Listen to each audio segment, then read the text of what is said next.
But first, developing right now at 6, police revealing new details about the assault of a Queen Creek teen who died at a Halloween party over the weekend, as the police chief addresses concerns about their response. ABC 15 investigator Nicole Grigg with why police say they left that area after being called less than an hour before that assault happened.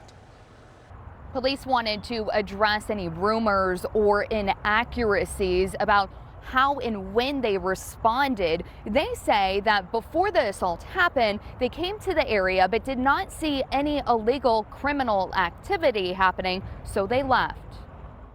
This is a photo of the victim, Preston Lord, posted on a social media fundraiser from his family. He's a junior at Combs High School. Investigators now looking into a party he went to where hundreds of kids are believed to have been. Police saying they wanted to address rumors about their response. We can confirm that no QCPD officers were called to the residence where the party took place, and no QCPD officers responded to that party until after the assault took place. Queen Creek's police chief says they only received one call prior to the assault about what was happening in the neighborhood. When they arrived, they say there was no illegal activity, so they left to a high priority call. When officers first arrived, did they see the streets lined with cars, teens walking around in Halloween costumes, and open alcohol like neighbors saw? Did they see that?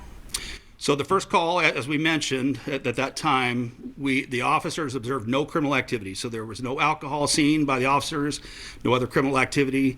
And they did see people walking down the street, which again is not illegal in and of itself. They saw legally parked cars, but did not observe any criminal activity, and then were diverted to another priority call. What was that high priority call? It was a family fight, a domestic violence call. As for the party, several neighbors and a mother of a teenager who was there tell me this is where the party happened. I tried to speak to someone as they were leaving that home, and they would not take any questions. As for the investigation, police confirm adults were present. I won't get into specifics because it's still under investigation, but as I mentioned before, we're looking at all aspects of the case, whether you were hosting, involved, or just were at the party. We're looking into all aspects and how that relates to this investigation. Police adding that other parties in the community are being confused for the party in question.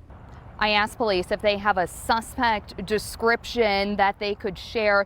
They say that this is still an ongoing investigation and they still have a lot of evidence and video evidence to go through. Reporting in Queen Creek, Nicole Grigg, ABC 15, Arizona.